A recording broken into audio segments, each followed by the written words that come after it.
Alrighty. And let's see what's happening with the online now group. Well, I don't see anyone right there right now, but I see people here. That's the best. Ah, okay. I think we are ready to start our class. Welcome, everyone, to Short History of the World, our Friday exploration of the human story. And today, early on, in a moment, I would actually like to start with a video that I will show you in which a student, for her final assignment in this class, did a reflection on humanity. And the reason I'd like to show you that is because we're starting to move toward the idea of a big reflection that you're going to be doing for your final assignment. Okay, so I just want to show you and maybe inspire you, if I haven't already with some student work. I may have shown you this video, but I don't think so. Just the kind of quality of work that some students are doing for their final assignments. There was even a student who did a final assignment in this class, and she submitted to the Trent University Film Festival, and she won. So I'll show that at another time, but I want to really show you this one today called Reflection on Humanity, because it really speaks to our big topic today, and that is humanity's stain. That's our topic. But we're going to do some reviewing as well so that we can catch up to that, because there's a lot that I haven't told you about in Freedom's Power, and I want to touch on some of those key developments, but I need to keep moving forward so we can get to the 20th century in time. The 20th century is so important to understand in terms of our growth on the planet, the growth of our societies, and the problems, the scale of the problems we're now starting to face. It has been said that when history repeats itself, if it does, about the only thing that changes is the cost goes up. The scale increases and the cost goes up. And we are seeing that all over the world right now in terms of war and conflict and other problems. More people are affected by problems that we've had in the past. And hi, Ryan, come on in. So I'm going to get to that. We're going to start in a moment, and I'll get the big board going with everything. And I will also start with the video too. But I just want to let all of the students online now or watching the recording that the links for the videos are in the live chat for you. Okay, so what I'll be doing to maintain the quality for everybody. As soon as we start running the video here, you can click on it. So I see Yasmin has joined us. Terrific. I like having Yasmin in the class. She's smart and she isn't afraid to state what she feels is right. And it's not always easy for students to do that. And, you know, I highly encourage it, but I know that sometimes it's easier for some students than others. And I just want you to know that always you can challenge me, contradict me, correct me, because I listen to all of you. And the idea is that we have a great dialogue. Oh, you got, yeah, go ahead. He brings his lunch. Problem is, it smells good. So then I drift over there and I want to start eating. Okay, so let's just see who's on board before we get going, and I'll get you the video. So, what's your name? Pav, Bhava, how do you spell that? Bhavna. Bhavna. Oh, welcome. Have you been in the in-person class yet? Oh, nice to see. Of course, Gurujit, and Hamel or Hamil. Yeah, good. Okay. I forget her name. The inimitable Maite, and always wonderful to have her here. Ben, Azam, Aziam. Did I get it? Tell me again how to pronounce your name correctly. Az- A- Azam, yeah, Azam. And then, oh, I never forget Adiana. Adiana.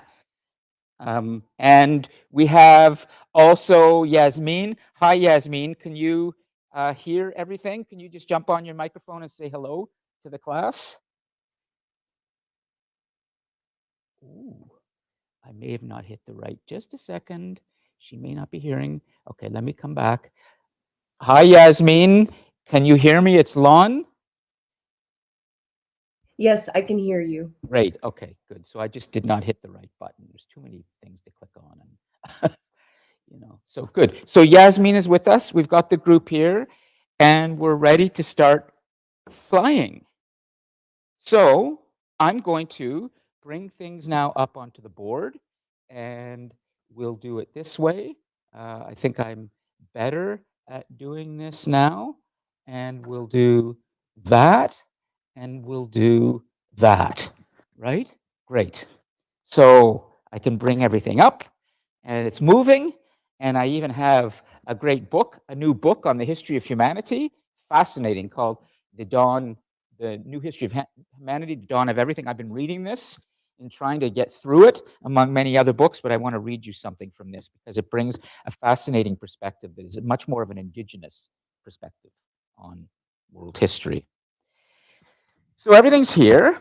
Okay, so before we get going, I want to check in with all of you. Then I'm going to show you the video, and then we're going to start with humanities STEM. Okay, so does anybody have any questions? Anything on your minds right now? Anything you'd like to address in terms of the course, or even better, what's happening in the world that you think you need to bring to our attention? Ariana? I was just wondering, like, the final assignment. Yes. It's like, is it a reflection? What it is there will be an assignment sheet posted very shortly. It's a reflection with research. Okay, so it's essentially an essay. Now, I'm going to be in the fourth reflection, which I will be assigning today. I will be asking you to add one citation, one in-text citation in your reflection 4. Okay? That's now to get you ready for the fact that when you do the final reflection, which is essentially reflection 6, okay, so there will be 6 reflections through the whole course.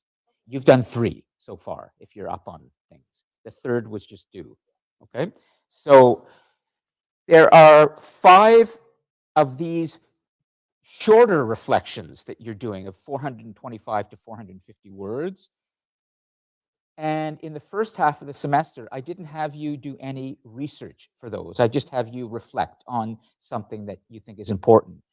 Now in reflections 4 and 5, that you'll be doing same length, I'm going to be asking for a little bit of research in your reflection. Then in reflection 6, you bring together your reflecting and your research for a 1,500 word essay, or you can do the reflection as a video. You could do it as a presentation. So essentially, you're going to be reflecting and researching. It's a reflective research project, and it's going to be the culmination of everything you've been doing through the 5 reflections. And I'm about to show you a video that a student did for her final assignment, okay? Oh, here, let me take you, because Ariane is asking good questions, and it may be that other students, so make sure you get the microphone. So I was also wondering, in that paper you said about like how you're gonna tell us that we have to do the in-text citation sort of thing. Are you gonna tell us like APA, MLA, Chicago? I can tell you right now, you have your choice. You can do it APA or MLA, because I have students in the humanities and students in the sciences, so I don't care which format, as long as the information is there Okay. in the right. So yeah, APA or MLA. Okay. Okay? Yeah. Good. But keep in mind that this is a major assignment you're going to be doing. So that's why I want to make sure I get the assignment sheet up soon, that I'm starting to talk about the final assignment, and it will be due on the final week. So I think that's our last class of the semester is December the 15th. So it will be due probably December the 11th or 12th in that week. Okay? Hamel, yeah, sure. Oh, take this, just so. Eventually, we're going to have good microphones that come down here, so I don't have to take this around. For now, That way everybody hears you. Okay. So we have 4 reflection or 6 reflections. What's that?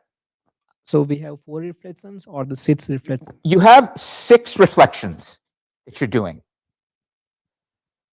The final assignment is a big reflection. So that's the 6th reflection. So I call them 6. The 5 reflections that you're doing leading up to that are these ones you're now doing, 425 to 450 words.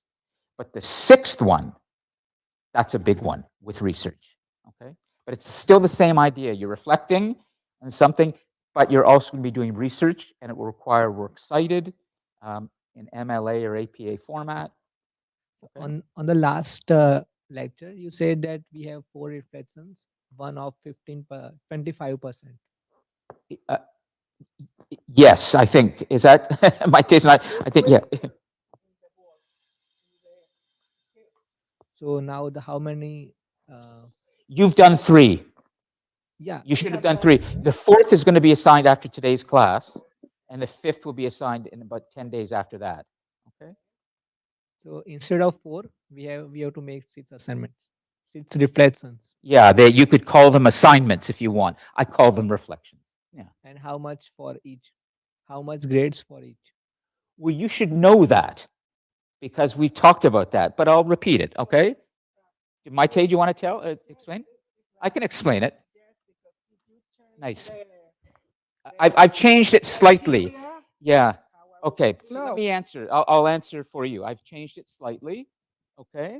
And so but I've said this in class too a couple of times, but I'll repeat it because it's important you understand. The first reflection was worth 12.5%. The second reflection, 12.5. Okay. The third reflection, 15%. The fourth reflection, 15. The fifth, 15. The sixth, 30%. That make sense? Do you want me to put it up here? Okay, yeah? Okay. Oh, okay. Let me do it because I'm getting used to doing both at the same time. And watch, I can even do this. So I'm finally getting a hang of how to do this, and I can watch for the Yasmin and the others, so all of you can see. So let me just, okay, so your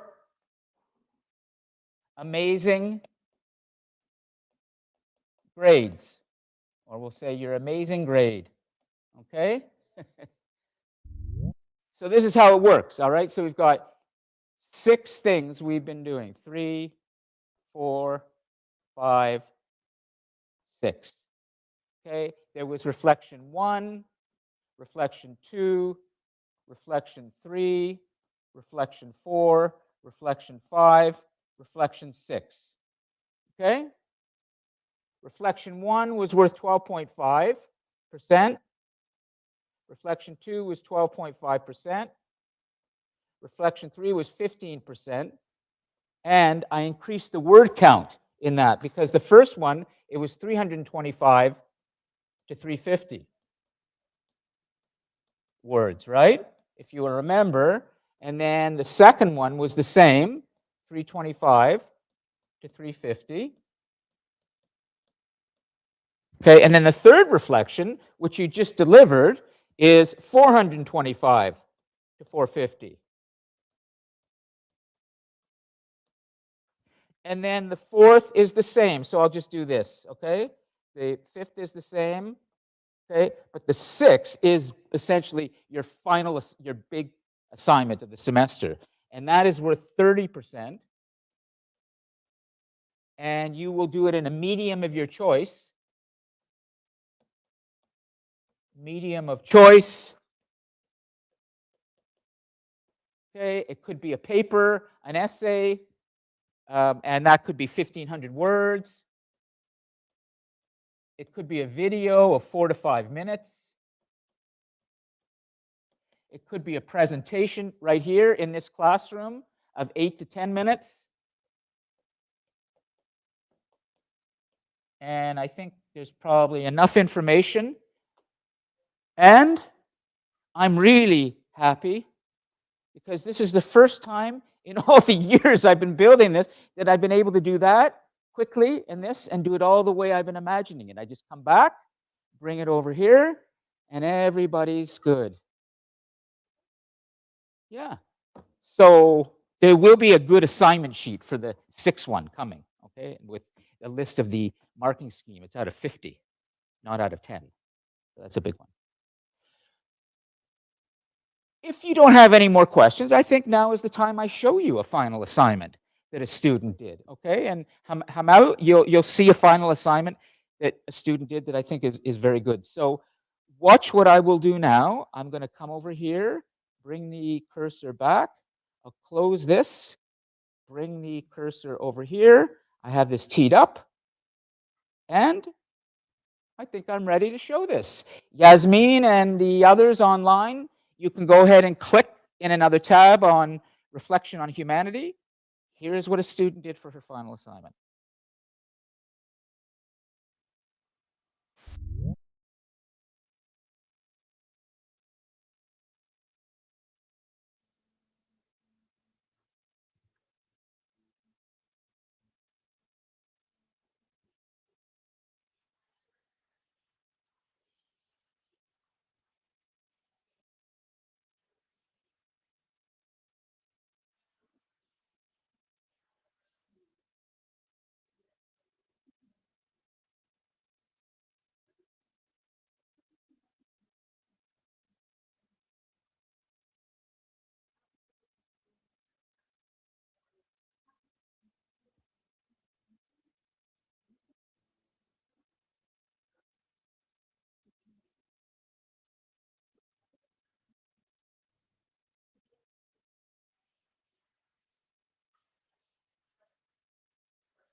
Let me show you one more. It's a little bit different. High energy, but really fascinating in what the students, but these are videos. I will be posting lots of examples for you, videos and papers and other things, but let's just make sure that the online students, Chantel, can you hear me right now? You want to just put yes in the live chat? I want to make sure you can hear properly. Victor? Yes, I can hear you Great. now. Okay, good. So I'll assume that all of you right now online have watched that video in the link, Reflection on Humanity. Okay, so I'm going to move on. And I'm going to actually put another video, one more. I didn't put the link in for you, but I'm going to do it right now. I'm going to go to this is the Vimeo channel, by the way, of the global class, which is really where everything is. Okay, and I'm going to go down to a video called Remember the Time. And this, let's see, hold on, there it is. Okay, so this one is high energy, but there's a lot of history in this one. And I'm going to put this into the link. Here we go. Oh, it's all working today. Remember the time. Good. Okay, so there it is. Link for everybody. Here we go. And then we'll have a little chat about some of these students, and then we're going to move on.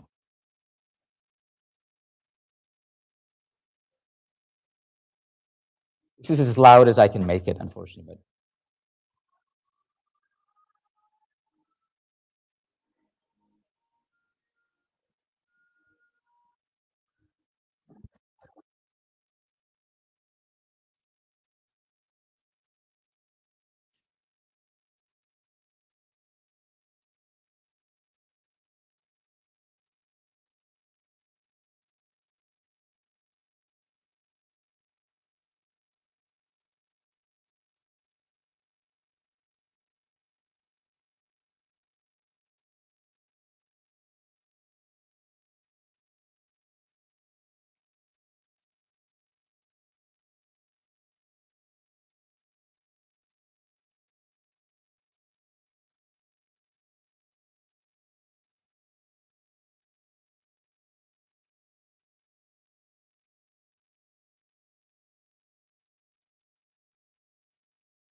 Okay, just think for a moment of what you've seen, and I'm going to bring up this because we're going to move on, but I want to have a little. All right. You saw world history in rap. Okay, and so let's have a little chat about the two videos that you've just seen, and then we'll move on to today's big topic, which is humanity's stain.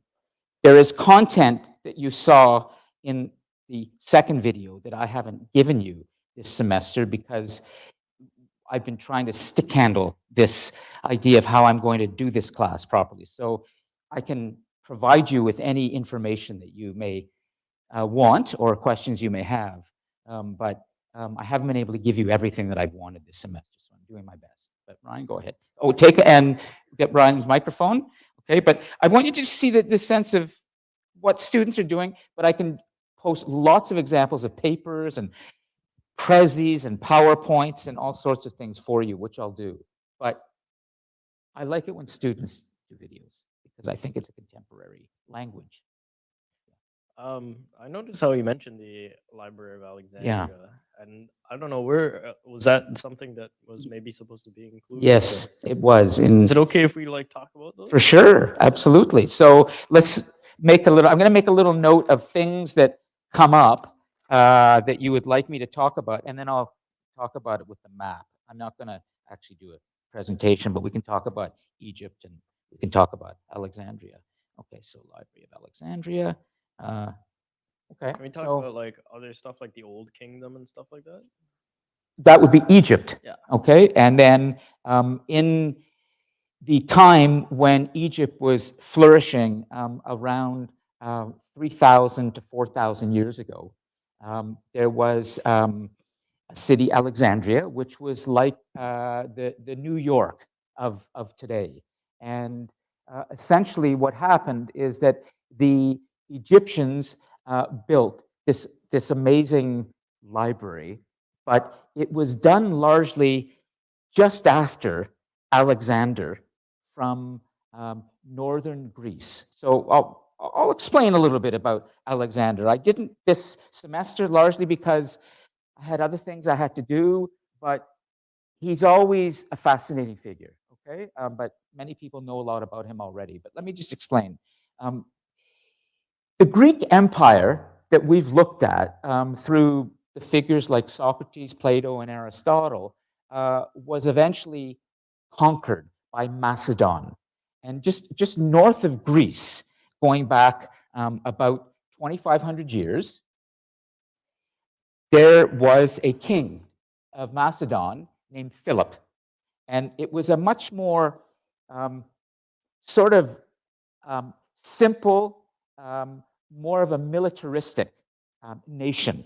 It was not the intellectual, creative, forward-looking nation that Greece was, just south of them. So the Macedonians looked upon the Greeks as people who had a lot of ideas that they didn't. But Philip was eventually assassinated. His son, Alexander, who grew up in his court, had been educated by Aristotle because the father, Philip, had brought Aristotle from Greece up to educate his son. So Alexander grew up in this amazing court where he was already ready to fight and be a general at about 16 years of age. But he was also highly intelligent because he'd been tutored by Greek philosophers. Then, eventually, Alexander decided he was going to invade Greece, which he did. He not only invaded Greece, but then he took his incredible fighting force that was based somewhat on the Greek fighting tactics of called hoplites. The Macedonians incorporated a lot of the Greek ideas after they conquered them. And Alexander, being the smart, but brutal and very cruel person that he was, he conquered, but he didn't destroy. He incorporated. So as he moved his armies eastwards, and conquered Persia, because Persia had defeated the Greeks in the earlier wars. And so Alexander also felt, rightly or wrongly, that the Persians may have had a role to play in his father's assassination. So he did something quite extraordinary. He took his forces east, conquered the great Persian Empire. This is in his early 20s. Imagine this. But he's using Greek ideas of fighting. You know, he's got these men that are moving in hoplites. He's using the phalanx format, which was engineered and pioneered by the Greeks. And he started to create this new way of sort of global thinking called Hellenism. It was the spread of the Greek ideas through his armies, through the Macedonian armies. He went southwards. He occupied Egypt. He gradually moved all the way to India at one point, and then his men stopped fighting for him because he wouldn't give them a rest, but also he became vulnerable to the God-king complex. And this is where I was going to do a whole class with you on spells of the God-kings, that I was going to show you that many of the emperors, like Julius Caesar, or like Alexander the Great, or like Charlemagne, or many of other conquerors, they start to believe that they are so important that they develop a cult of the supreme being. And Alexander began to execute those people who refused to accept his belief in his divine status. He wanted to become a pharaoh when he was in Egypt. He named cities after himself. Wherever he conquered a city and moved on, those cities he left behind would be called Alexandria. And he created many of these cities. But the incredible thing about him, Ryan, like the Mongols, is that he was a brilliant and fearless warrior who was also an intellectual, which is a dangerous force. So he was brutal, but he knew how to take good ideas and make them his own. What's that? So the Library of Alexandria that he created after he conquered Egypt was the biggest public library and the first of its day. All the cities that he conquered, he took the scrolls. He took scrolls back. Everything that had been written, he made sure he had one copy of every book, and he would bring them back to the library and filled that library. Eventually, it will be destroyed by Julius Caesar and the Romans, burned down, but burned absolutely in the 300s, I think, CE or AD. Well, hold the mic, just so Yasmin and the others can, yeah. I was just saying, like, somebody was telling me about that in another class, because we were kind of talking about subjects around that, and I was like, oh, it's too bad, because I would have been interested to visit that. Oh, it would have been, for example, you could have, if you'd walked in there, you not only would have had hundreds of thousands of scrolls to choose from, but there were dissections going on to develop new ideas around medical science. So you could walk on the ground floor there, and you go into a room, and there would be, you know, a little auditorium or just benches, you know, stone benches. People would be sitting watching a live autopsy taking place. So there was a Because foul smell in the library? In the library. No, but there was a foul smell probably there. Well, I'm sure they figured out how to deal with that, but it's really considered the Library of Alexandria, the first great public library. Unfortunately, it was destroyed. We lost about 800,000 scrolls from the burning of it by the Romans. But in that library, so much research was done in astronomy, philosophy, mathematics, medical science, and Alexander understood something, that actually, when you spread new ideas and people start to get educated, but you're in control of that education, you can control that population. You control Anyways, my take, sorry. Yeah, go ahead. Control the information. you Make control a the comment power. about it is like Go ahead. Alexander grew up, listened to his mother telling him he was a descendant from Zeus, the god.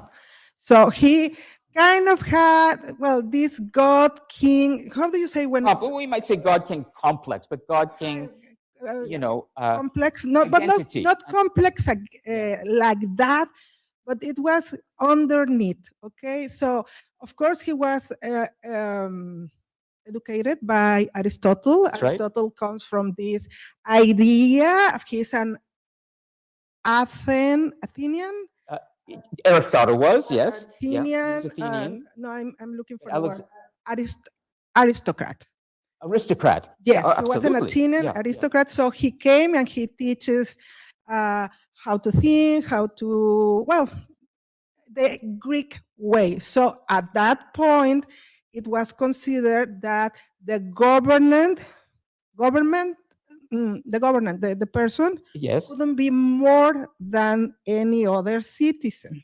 Okay, but Yes. he In Athens. in Athens. Yeah, And, briefly, and briefly. Alexander kind of had this idea, but the minute he was a grown up, well, it came to age at 16, and formed this enormous army and start winning battles because, of course, he has this bright mind Yes, and he had charisma. absolutely. And he was the son of the king, so at that point, the rightful heir, because he was older than his baby brother, Yes. he fell for the idea of Well, being a god king, Let me. He which, yes, he which did- led him to have many arguments with his friends and his army men because they weren't they agree with refused to that. fight for him, and they Yes. all walk back from India. And eventually, he will die in his early 30s of what we Yeah. think was, heavy alcoholism and too much partying. I have Oh, I really? have learned, I have heard it was malaria or something No, like that. no, no. Okay, good question.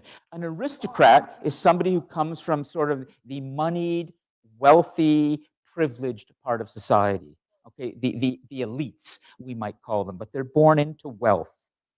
And, sorry? Old money. This is all about to change, with what I'm about to show you in the next, week or two in terms of the democratic movements that start to. But let me give Ariane a chance, and then I want to say one final thing. Hold on, one final thing. In God's Spells of God Kings that I did not give you as a talk, I talk a lot about Ashoka, the great Indian emperor, and I need to speak to that because we have two Indian students here, and it's always important for me to help everyone understand how fundamental the ideas the Ashoka brought to humanity, because he did the opposite. He was the opposite of Alexander. So it's a kind of a counterpoint, and I'll explain that in a moment. Alexander and Ashoka almost were living at the same time, and had Alexander continued on to try and conquer India, he may have confronted some of, not Ashoka at that point, but some of the Indian societies that will then develop this into a new way of thinking that will culminate with Ashoka, who's the first emperor in history who renounced violence. So this is very important, and I will usually talk about how Alexander is sort of the one way of looking at the emperors, but we have to understand Ashoka, who decided, I don't want to kill people anymore. I want to build a different world. So, And that will lead directly to people like Mahatma Gandhi, to Martin Luther King Jr., and others. So, Ariana? Yeah, go ahead. So, the God King, from a psychological perspective, Yes. it is called the Messiah complex. I can't, but if, It is to the some mes- extent, yeah, it that's a is the- good point. I'm gonna write something like that down, because the idea of Messiah is about to come in today when I speak to. I'm going to give you a small little explanation of the history of anti-Semitism, because a student has asked, and I'm going to be talking about largely today slavery. Okay, the slavery and but the Messiah is fundamental to why we have anti-Semitism. But let me just put that. Ariana, go ahead. All right. So, the Savior or Messiah complex is when someone has an exaggerated sense of their importance, power, or identity. And it is common in people with bipolar disorder, and it can also be linked to schizophrenia and any sort of like delusion disorder. With that being said, a lot of like what you've been telling me from like kind of like him feeling this like important sense of power and just go, go, go, go, conquer, conquer, conquer. It sounds very manic. Wow. You know, you're. May I? Let May I? me just respond to Ariana for a second, just I want because. to respond to her. Okay, you go first. Okay. There's a difference between being a God King Mhm. idea, to have the idea of being a God King, and to be a Messiah. The Messiah complex is that I'm going to save you all. You have to follow me. Only through me you have the salvation. The God King doesn't care. He is the King and he is the God, and he doesn't care about you. Okay? He has to be fear and obey. That's the difference. I understand, but he is making it out to be like, I am the Messiah. You have to follow me. He doesn't like, regardless of what Alexander? any sort of God King, really. Mhm. That's their background. That's what they're teaching them is you have to follow me, whatever God, heaven, whatever. That's what they're teaching them. Regardless if he cares or not, that's what it is the Messiah complex. No, dear, the God King doesn't need to save you, doesn't want to save you. He only wants to be obeyed. And you can find that in whichever part of ancient history you look for it. The Persians, the Egyptians, Yes. the But we have Chinese, Chinese, but we have. they don't care about you being safe. Okay, they are not here for saving you. They are here to command you. That's the difference. Ariana's onto something, but this is a great back and forth, and I would like to let you continue this. I just want to make sure I give you some important information. I want to say to all of the students who are watching now, too, online and for the recording, what Ariana has just said is very smart, but Maite is trying to give us the distinction between the God King and a Messiah, and you could say there's a distinction, but ultimately, we are talking about, Maite, one individual who emerges who says that the ideology that I have and the way of life that I believe is right is the one that should be followed because it will make us secure, it will make us peaceful, and it will make us proud. And actually, and I'm going to say something that might upset people, okay? So I just want to preface this right now, okay? Everybody? Yasmin, are you ready? Always. You have to say in a moment, okay? Are you there? Great. Oh, Okay. yes, always, yes. Good. The great distinction between the Jew and the Christian that has led to so much division, not so much between the Jew and the Muslim, that's something else, is that the Jew does not believe the Messiah ever came. Jesus said he's the Messiah. But it is a fact that when you look at Roman history during the time of Jesus of Nazareth, because Rome was so brutal in the way that it occupied many parts of the Mediterranean, there were many messiahs preaching, saying, we need to be saved from the Romans. The emperor should not be a human being. It's something else. We should not be worshiping the emperor. It's corrupt.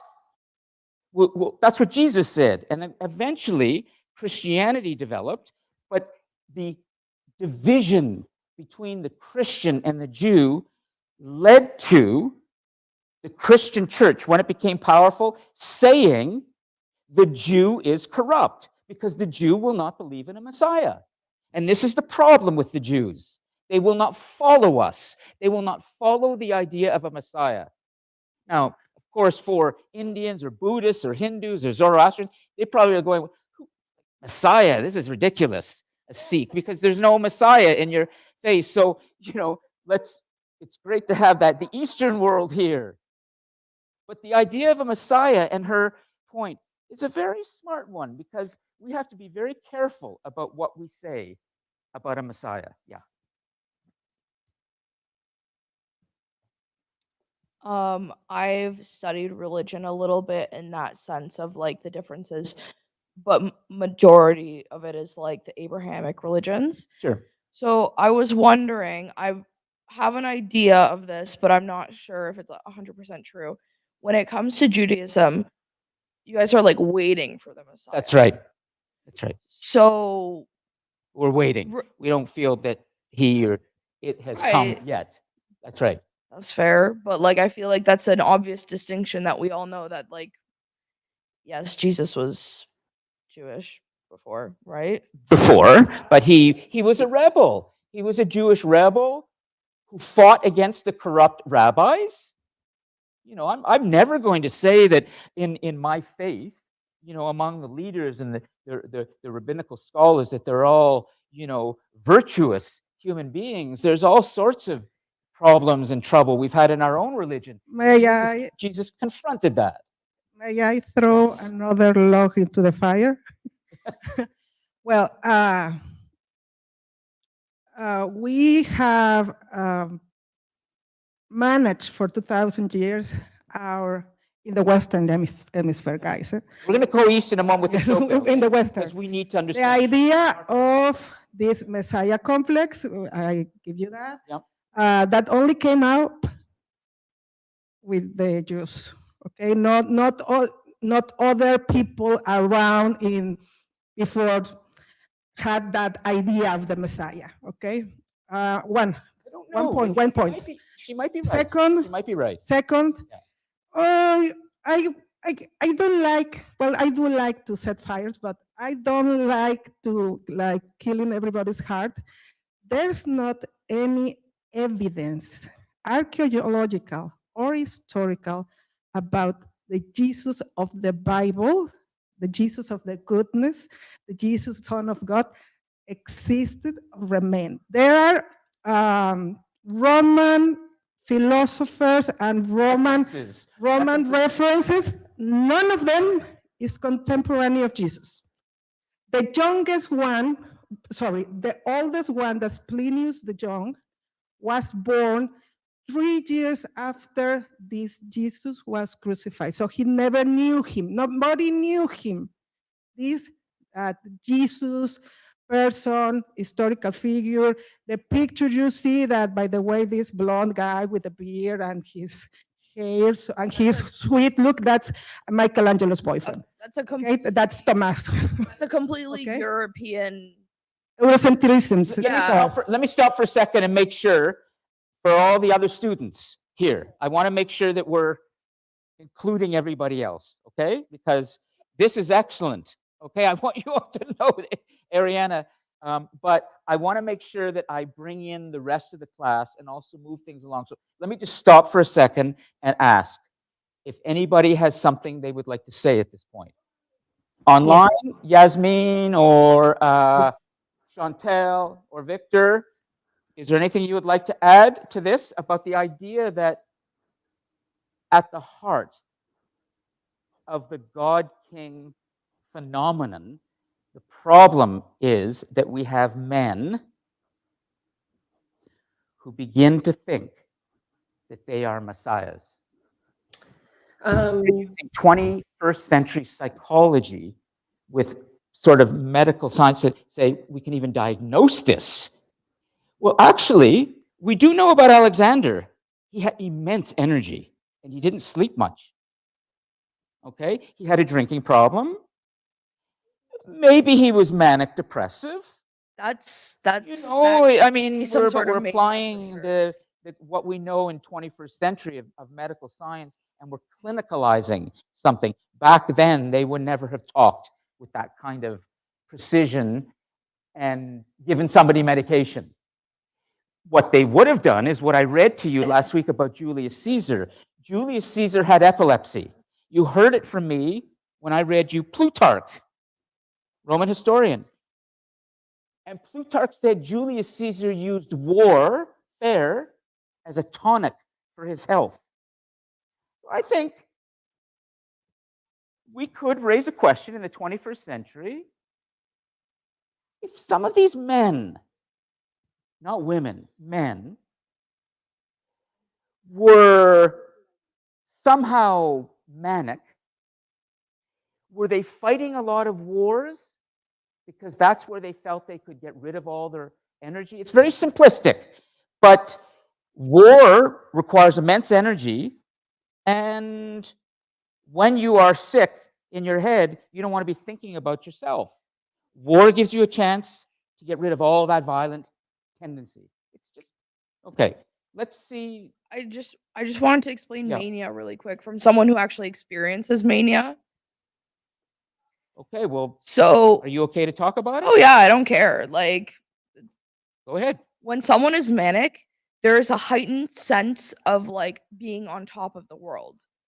So a lot of people will start doing like things that are kind of out of the ordinary for someone who is not manic.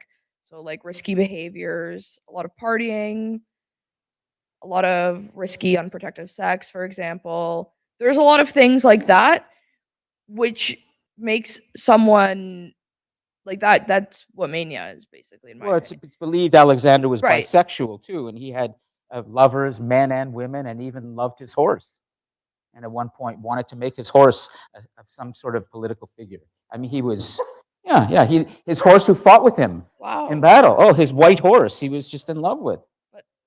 Anyways, all of that to say is that when someone is manic, they feel on top of the world, which is leading me to believe that they could have been manic because they have this feeling sense of they're undefeatable, I think you have a great final assignment.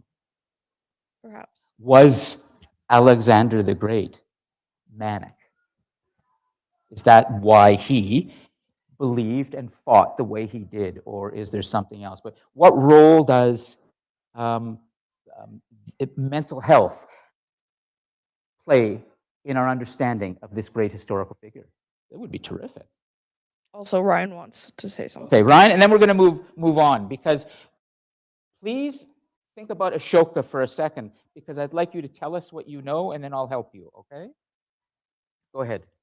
Just to get back to that concept of Library of Alexandria and Alexander, I think it is kind of interesting how, to a degree, I feel like his complex that he had was like, I'm not gonna say it's perfectly healthy or anything like that, but for the time, it was very, very beneficial to what he was trying to accomplish. And like that kind of concept that, oh yeah, he was some kind of god figure to accomplish the things that he was trying to set out to do. You have to be a little bit out there to a degree to accomplish things like that. And the fact that he had all these other attributes, that it's not just that he knew how to fight and he was a great leader, but he was also very hyper intelligent. Yes. And Yes. especially this is seen in the library where he's like, let's just not burn these other places to the ground, but let's take what they have, Yes. learned and stuff like that. I think maybe some of our Indian friends over here could help me out with the term, but I believe the term in India is, they would say he's a real Pruyashpati. So I am pretty sure it translates to a very smart guy. Well, let's So, get or this. genius. Let's write this down. Okay. I like. This is good information. Okay. So go ahead. How do we spell? Do we know how to spell Yashpati? B R I H H A S S. P-A-T-I. Is this Hindi? Yeah. Okay, so Priyashpati, and it is Hindi. No, it's Sanskrit word. Oh, it's yeah. Yeah. Okay, ancient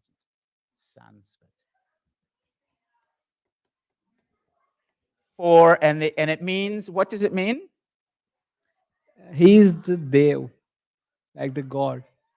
Oh, so it has a God dimension to it. It's not just he's a smart guy, but he's godlike intelligence. Interesting.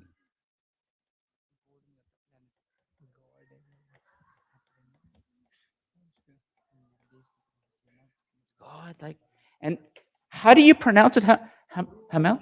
Brihaspati. Brihashpati. It may be that in Sanskrit or in ancient Indian culture, the idea of a divinely inspired human is similar to this idea of the God King that we have. Let me stop for a second and just say that I love when students and we interact like this. This is exactly what this is set up to do. And as we do this, I yearn for what I started with in this course was posting the lectures in advance so that when we come to the class, this is all we would do, is talk about the ideas. But that's not how this semester's gone. So I have to cut this short a little bit and make sure that I give you some critical content. But thank you for all of this, and I would like to continue with this. I will say one thing before we, yeah, you've got to, there. I do want to say that the Indian Emperor Ashoka, very briefly, went through a crisis, unlike Alexander. Alexander never questioned the number of people he killed and slaughtered for the sake of spreading Hellenism, the Greek and Macedonian ideas. He conquered more land than anybody had before him. The Mongols will much later, when Genghis Khan and Kublai Khan come in about 1,000 years later. But he was the first great global conqueror.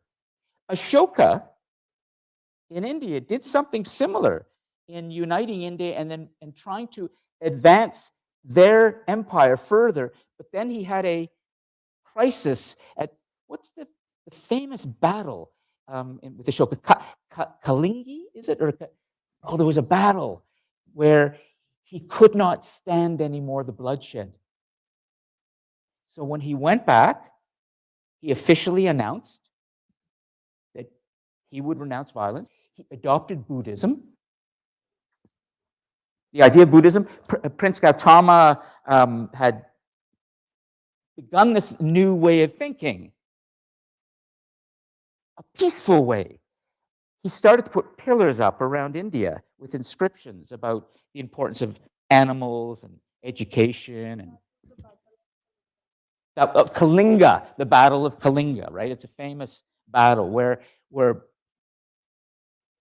oh, good. Okay, thanks, Yasmin. Well, I'll come to that in a moment, okay? Thanks, yeah. I just want to finish with this, and then we'll come to Yasmin. The reason it's important to know about Ashoka is that you may, after hearing all of this so far, come to the impression that many of the ancient male leaders who led empires became corrupt because they let the power corrupt them to the point where they believed they were divine. That's not true. Ashoka defies that in the same way that the great Mahatma Gandhi, who began the idea of nonviolent resistance to the British occupation of India that led to the British withdrawing from India, his philosophy of you're not afraid to get beaten. You will sit in front of the British army the way Martin Luther King Jr. preached that Black Americans should do this during the time of the civil rights movement in the 60s. You go into a restaurant where Blacks are not allowed, you sit there and you let yourself be beaten. Because nonviolence is more effective than violence in showing people that you're not afraid, but also that you will not be violent. You do not need to be violent. Ashoka was the one, and Prince Siddhartha Gautama, who came just before him and brought the idea of Buddhism to us, helped us understand that. So we can credit the Indian civilization for some very important ideas around peace and nonviolence. And that's why it's important to see that in the context of Alexander, who never would have talked about nonviolence. His whole way of being was you conquer, you kill, you're a warrior, you take your spear, you take your shield, and you go into battle, and that's a test of your manhood. Well, that's not how we do things so much anymore. My take, yeah. We'll get to Yasmin.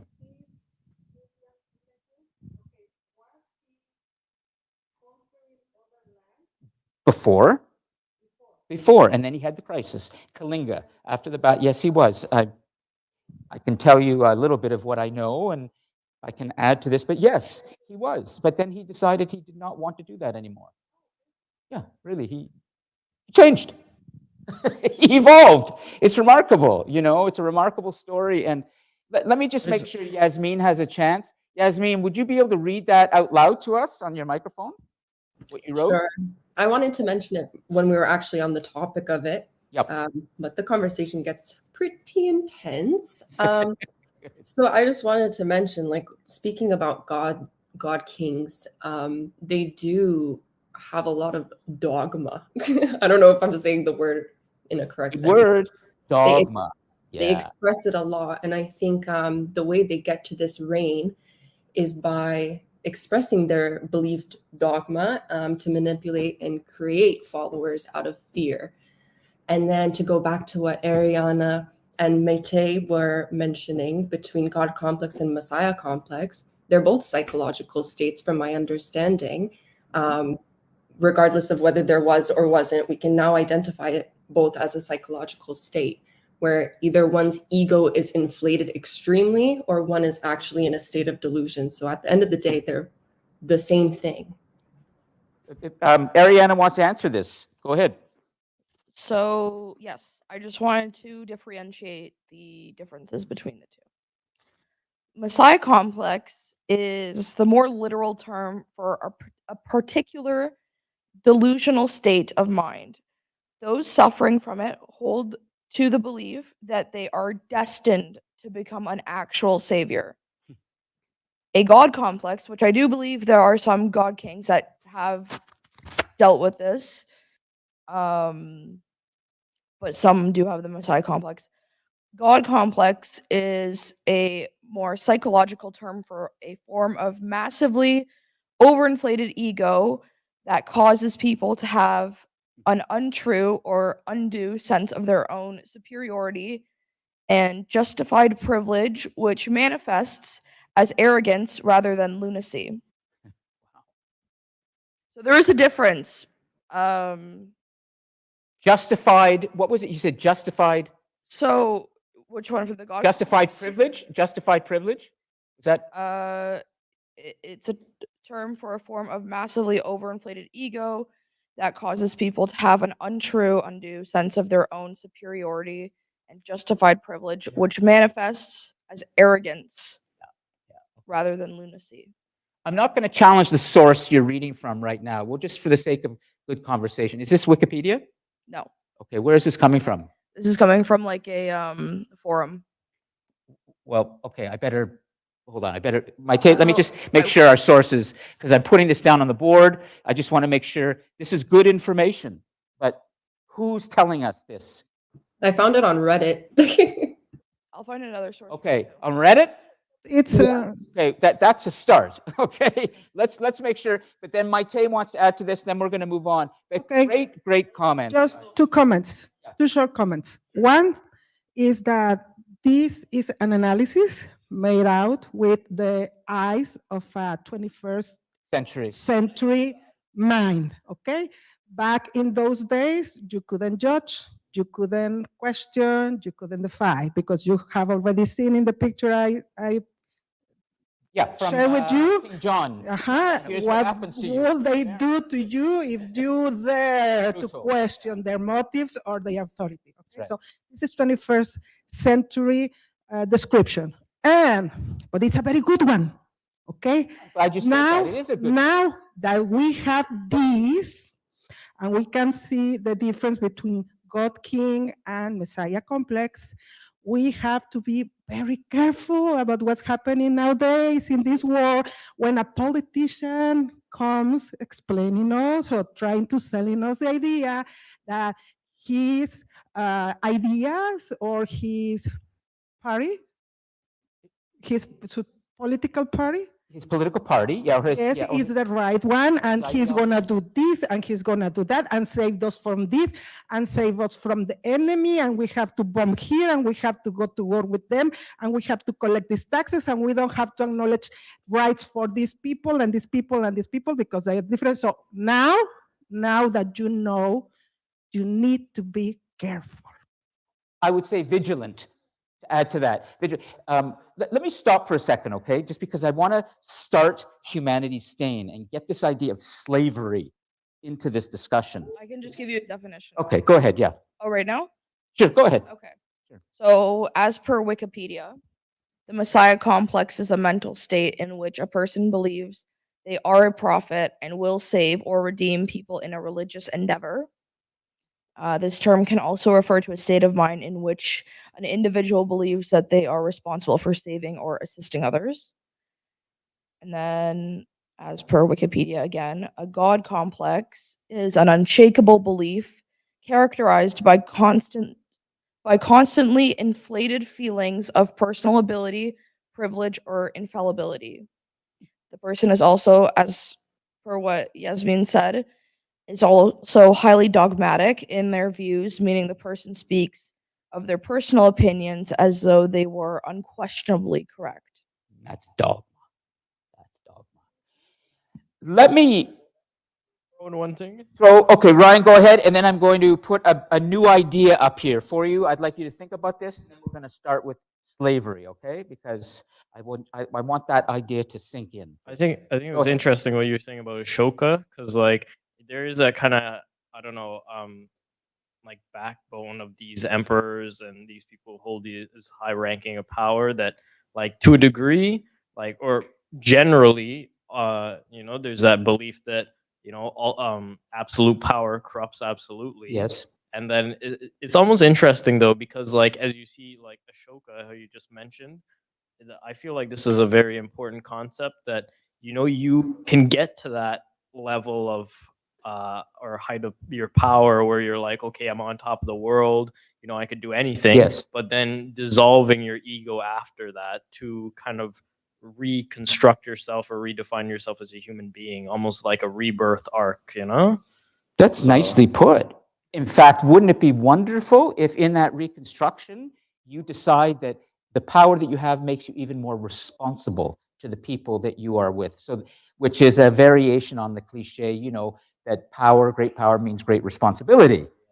But I want to, There's a difference between having a lot of power and knowing how to use it.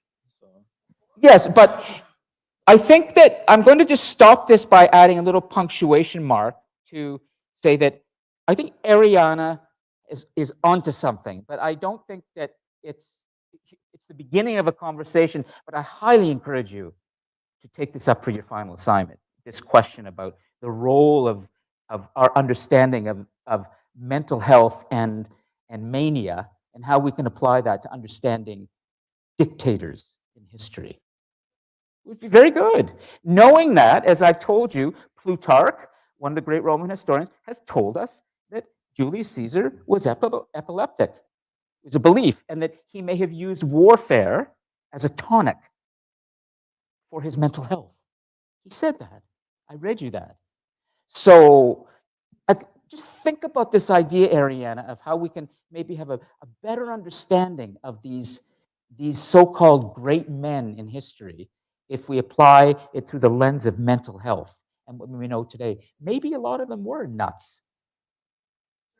Well, I mean, and I should hold on a second, because I'm highly sympathetic to mental health. Come on, I've struggled with it myself. Nobody is nuts. So please, if anybody, I like that. don't, I was just gonna. nobody is nuts, okay? Anybody with a mental health condition is not crazy, is not nuts. So did you hear that? I have to correct. I didn't mean what I just said. And so does everyone understand this? Okay, good. Is George with us today? Because George, I think you heard me say the Mongol Empire once was the best, and I never said that. So anybody with a mental health disorder is not nuts. Ever. Okay, good. Thanks. I want to add on to your point that I kind of like that, and I like what you just said there too, Lon, because like there is that idea that all these like terms about bipolar, blah blah blah, Yeah. you know, this is all 21st century stuff. These like if they're a condition that we classify or term as this, that was around long before these people with pads and paper threw definitions at it, right? So people are just people, right? That's People- right. And like That's right. there's differences between people. So to classify and say this person has this and this person has that is a very 21st century way of thinking. And That's right. we claim that now we're more supportive of different races and blah blah blah. We certainly use science to term a lot of people with all these different terms and stuff like that, when at the end of the day everybody's just going through their own different thing or different And it life will change. experience. In the 22nd century, it will be, okay, I have to stop. Because, Just one. okay, one more and then we'll one go. Yeah. point. Yep. So do you think as soon as like the 20th century popped up, oh my God, we're all bipolar now? That's not how it works. Bipolar disorder has always been a thing. It is something that is in your genes, and you become predisposed to it once like your environment is changing, if there's something happening in your life. That's what sets someone off with bipolar disorder. It's not because we're in the 1900s and we're like writing down like Sigmund Freud's like coming up with things. It wasn't something that was invented. It's always been a thing. So I just wanted to make that a point. I'd love to. Mental health has always been a thing, but people are like insecure about it and they don't want to talk about it, which yeah, I understand to a certain extent, but it doesn't mean it was invented or whatever. It's always been a thing. Just now we talk and there's less stigma. The question is, I'd love to know, what did Alexander the Great's genome look like? I don't have that. Oh, well, maybe in there's some genes predisposed to manic depression. Okay, let me stop, okay? I have to introduce a great idea and then we will continue another time. But I can't do everything today. Truthfully, I will throw out any lesson plan, any presentation, anytime for the sake of this. This is real learning together, okay? So, but I have to make sure, I just want to give you a very important idea, okay? I'm not going to spend a lot of time on it today, and then we'll conclude. But again, thank you for sharing what you have, Ariana. You're providing some very important insight. And that you would tell us as well about your personal experience. This is real education. We're learning from a student who's telling us and brave enough to tell us about herself. And then she adds greater insight, just the way Maite has about her life, Ryan and others have told. This is excellent.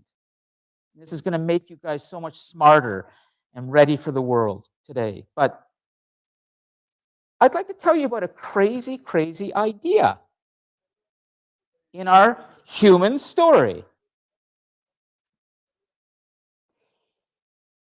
We have just established something, but we can't say for certain, that perhaps the idea that some of our most celebrated and feared leaders in history, they might have had mental health issues that we are starting to understand more of. But we nonetheless many believed what they said at the time they were alive.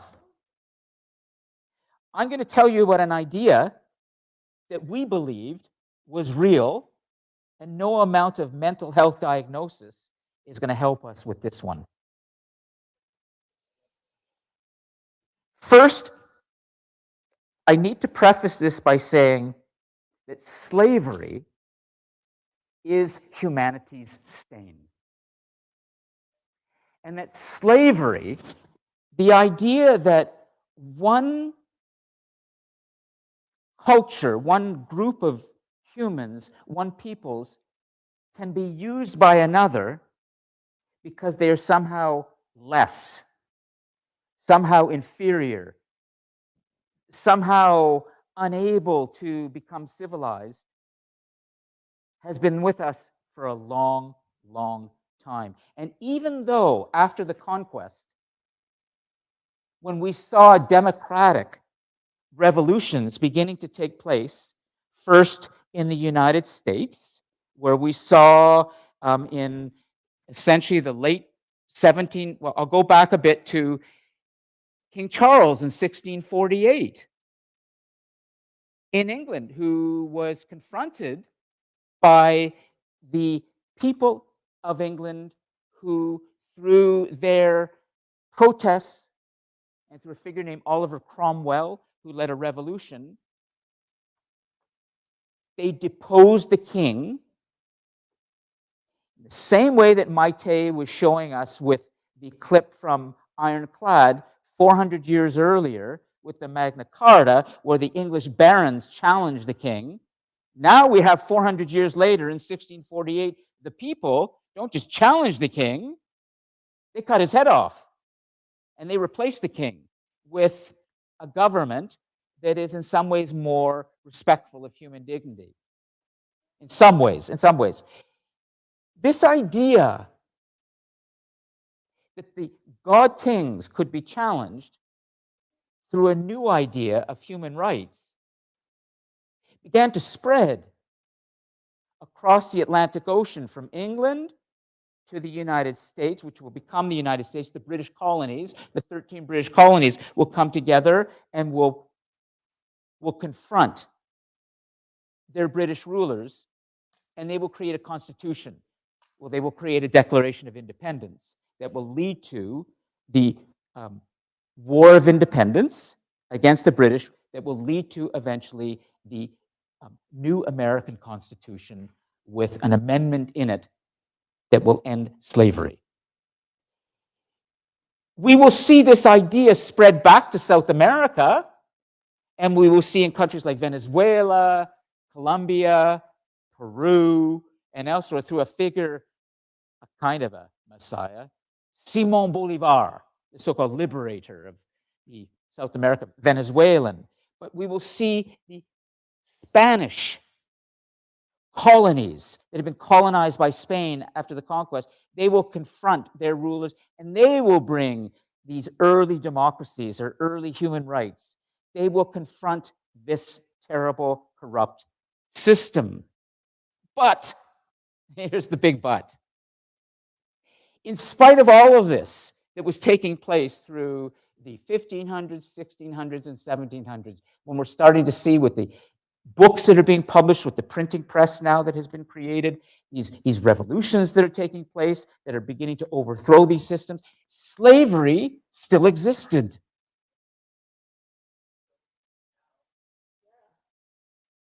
We just had a wonderful student say he's outside the circle here. Slavery still exists now, and he's right, but let me explain something about how bad slavery really was. Yes, we do have it to some extent today, but not like this. You must see this. This has to be the craziest idea in human history, but this is the 21st century mind thinking about this right now when I say this. Let me try and explain something to you about the slave trade and how bad it was, okay? This is humanity's stain, and we're going to end this to some extent. So it's positive, but not completely. We have to be so vigilant. As Maite said, we have to care. I'm adding another word to that. If you are not vigilant about the human rights and freedoms that we have won for ourselves over time, guaranteed we will slide backwards. Do not take for granted any freedom that we have won, because 20 years from now, 30 years from now, it can all go back if we're not ready to fight for our freedoms and protect them. They're not there permanently.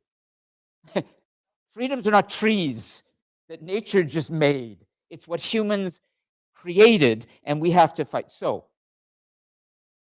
humanity's stain has been so deep that we would not have had the British Empire, we would not have had the American Empire without slavery. So let me just explain to you how the transatlantic triangular slave trade worked, okay, through essentially the 1700s up until the mid 1800s, when there will be an abolition movement that's going to lead to more or less the end of this. But I want you to orient yourself to the map of the world right now, because you're going to have to draw a triangle for yourself in your imagination, but I will explain to you how this will work.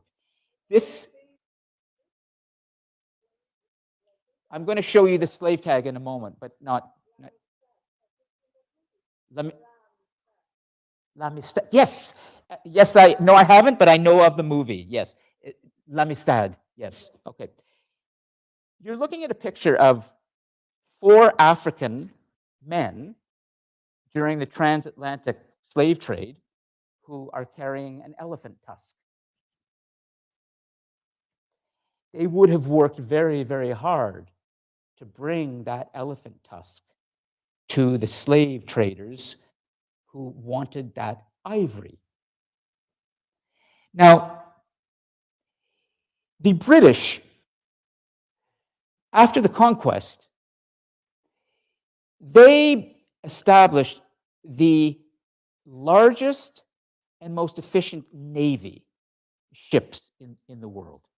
They had the best navigational techniques, and they were able to begin to understand something, we might even say that it's diabolical, which is that there are a lot of other resources in the world that will help bring us what we need for our lovely civilization. Our billiard balls, where are we going to get the ivory from? Our piano keys, where will we get the ivory from? Where are we going to get the chocolate and the sugar and the cotton for our clothes? Well, this is how it worked. If you look at the map of the world and you start by putting the first little dot of the triangle, like the base of it, at the United Kingdom, and you draw a straight line down from the United Kingdom down towards the western side of Africa, where we see today Sierra Leone, we see the Ivory Coast, we see Guinea, we see Nigeria, you will see Senegal. These are the countries right on the African western coast, jutting out into the Atlantic Ocean. The British slave owners, this is all completely legal. This is not underground. This is the way things worked. There's a fundamental difference between slavery today, which is largely underground and illegal. You could make a case that maybe there's some, but this was all above board. As a matter of fact, if you were a slave owner from Birmingham, you would have had a bunch of ships, boats, and you would have recognized that if you take those boats with men and some whiskey and some guns, and you go down to the coast of Africa, there will be corrupt African tribal chiefs who will be bringing hundreds of thousands of African men from inside of Africa to the coast for you, because these chiefs were corrupted, not the men that they brought. The chiefs remarkably said, this is one of the saddest things in history, the slave trade is the ruling principle of my peoples. The slave trade is the ruling principle. I will bring you these men, they will be shackled and they were brought so that you can give me my guns and my alcohol and I can maintain my power here.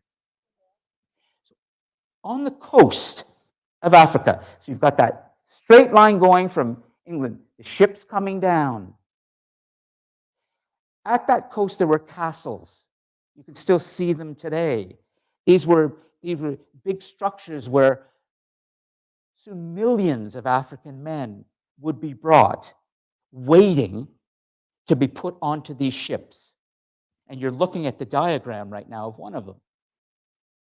And these ships would go across the Atlantic Ocean to the Americas. So we're seeing the triangle work from up here in England, down to Africa, goes all the way over to the US, and then soon the tobacco leaves, the cotton that will be picked by these slaves will be put on the ships, and they will go back to England, where they will become the clothes and the billiard balls and the piano keys and all those other things.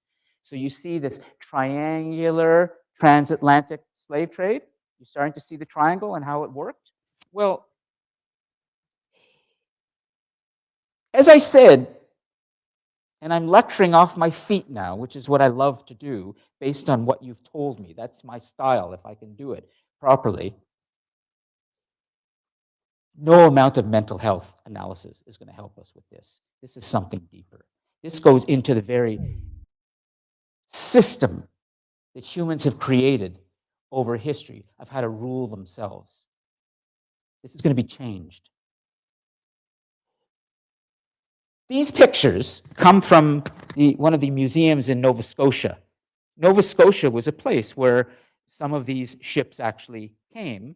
And you can see today in a museum there a sense of what it looked like to be a Black African man put onto these ships by their tribal chiefs, where you were not human at all. In other words, you were packed together underneath, like, shackled in there. You were naked. If you died, you died. Quite a few of these men, when they were able to get out of their shackles, they would jump overboard, kill themselves, because it was, you can imagine what it would have been like. But I now have to tell you something that's going to be hard for all of you to really digest, which is virtually every society in history had been doing this, whether it was Chinese, Japanese, whether it was Islamic and Indian, African. This is humanity's stain. This is the idea that the people who are different from you become an opportunity for you to become more comfortable. They can do the hard, dirty work for you. And so when these men arrived in America, there were businesses. You would be brought to a place where there would be another slave trader who would put first ads in newspapers, or there would be large gatherings of slaves and slave owners who would then decide which slave they wanted for their plantation.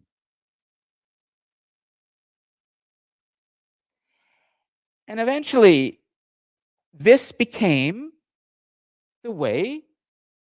Yes. That's okay. We'll miss you. But thank you for telling me. Okay. Go ahead. You got a test. That's fine. I'm going to finish.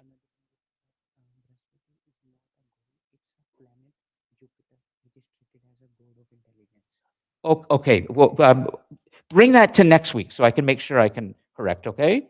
Would you come next week and make sure? Okay, good.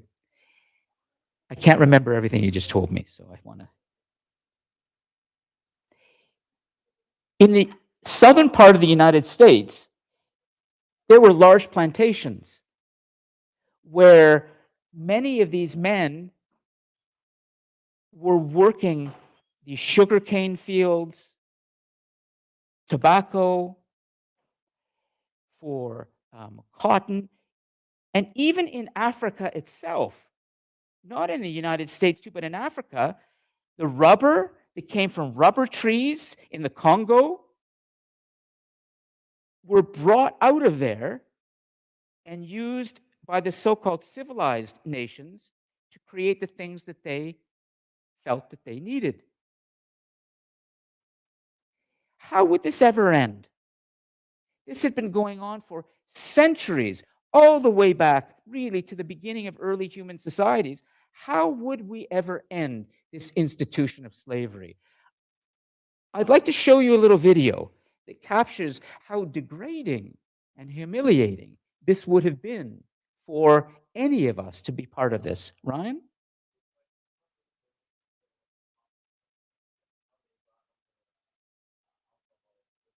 Yes, to bribe them, essentially, to bribe the tribal chiefs, to bring them the men.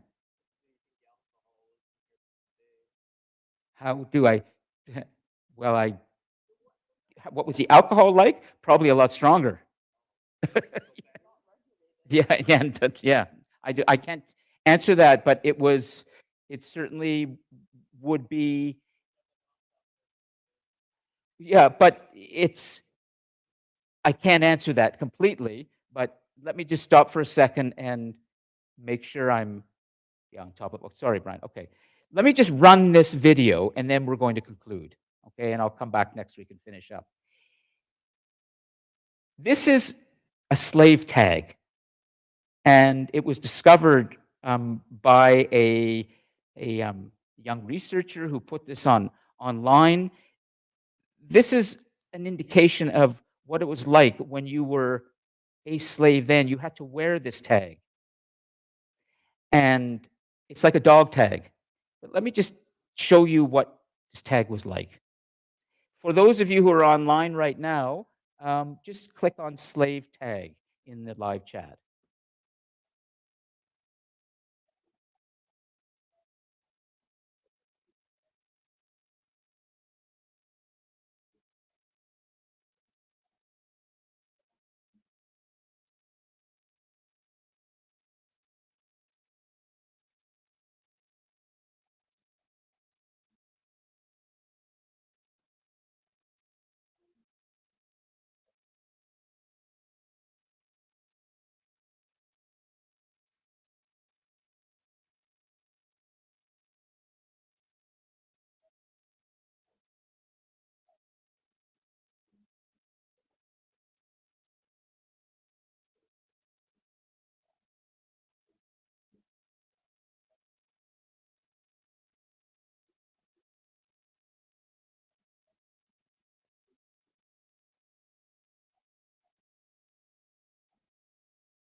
I'm actually going to stop the class here today because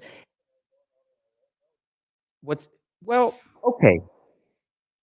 I would never, in the it's true.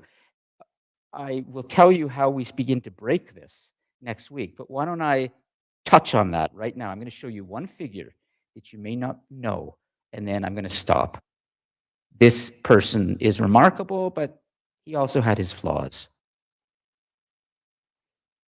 In 1801, in Haiti, there will emerge a Haitian black general named Toussaint Louverture, who is going to lead the first American rebellion successfully against a European power. He and his men will defeat Napoleon.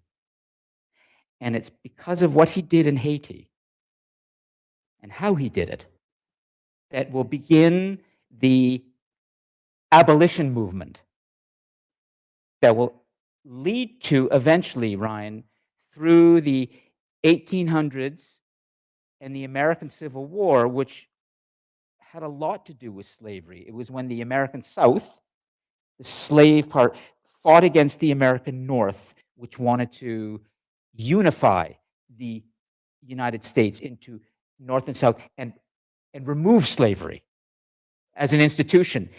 The Southern plantation owners did not want to relinquish that industry of slavery, and they fought against the North, led by Abraham Lincoln, to maintain slavery as an institution. Eventually, they will lose the war. And Lincoln, Abraham Lincoln, who led the victorious North against the rebellious South, who wanted to continue slavery, will be assassinated. In the same year, 1865, when there was an amendment made to the American Constitution, it's called the 13th Amendment, to end slavery, he will be assassinated. The important thing to remember, too, is, and I want to get to that next week, is there are brave people, Ryan, who will confront this and help us to end the institution of slavery. But the progress that they made will be slow. And there will always be one step forward, two steps backwards. This is how it works. Lincoln was assassinated. The black emancipation that happened never really led to the kinds of rights that black Americans expected. That will then lead to the civil rights movements of the 20th century. Progress is slow, but as Alfred North Whitehead said, once you open the door to freedom, it's very hard to close it. But it's slow. We'll finish up, okay, Maite? And we'll let Azam and Ariana, and then go ahead. I have just a comment to Sure. wrap it up the whole North-South situation. Yes. Okay, it was, of course, there were always abolitionist people, but the original cause of that war wasn't just like, oh, you have slaves out of the heart, the goodness of our heart. We want to release them and set them free. And no. It was an economical, political purpose because the North was industrialized and they want to move forward. And the South was slavery, and they wanted to maintain that status quo and this romantic idea that they were gentlemen and they wouldn't dare to work because gentlemen don't work. So they had that fight because of that, because they wanted to maintain the status quo and their slaves. They didn't want to industrialize. That was the original, or the original economic situation and source of the war. And collateral was the freedom of all these people. But it was not the original cause. Lincoln himself had an evolution, just the way Ashoka did. He actually, in 1856 or 1857, he had a debate where he supported slavery. Oh, yeah, absolutely. And even the architects of the American Constitution, Thomas and Jefferson, they had their own slaves. But Lincoln evolved in his thinking for maybe practical purposes, maybe practical, but he did evolve. He did evolve, and we can say, for that's a sign of some hope. That these men can evolve in their thinking, but it's slow. Okay. Well, no, not necessarily. Ashoka did not evolve from money. That was spiritual. Okay, we should stop. Okay, unless Ariana. Okay, great. Online, me see everybody. Chantel and Yasmin are still there. Great. Is there anything you'd like to say before we conclude this terrific discussion? No, all good. Yeah. Sorry. Yeah. Go ahead. Got our final comment. Hold it, please. I didn't. Yep, it's on. Slavery. Yes. Slavery, pretty cool, really efficient. Anyways, about the bipolar thing, I was just really wondering if is it like an alternate personality? Okay. Go ahead. Yeah. Well, let you two. Yeah. Good. We all have to go. Excellent. Yeah. Great comments. Students watching the recordings are going to hopefully learn a lot from the students who are sharing here. And for all of those watching the recordings, come join us sometime. There's still time. You can enter this area and have some great interaction. Okay, everybody, have a great weekend and great week. And I'll be posting the Reflection 4 instructions this weekend. Okay? See you next week. Let me save the live chat. I don't want to miss that because I have.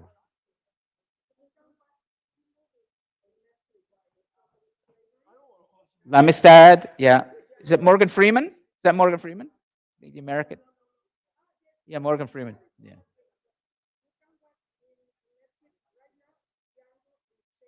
Oh, yeah. Yeah, they're good. Django is Quentin Tarantino, I think. He directed. They're both good movies. Yeah.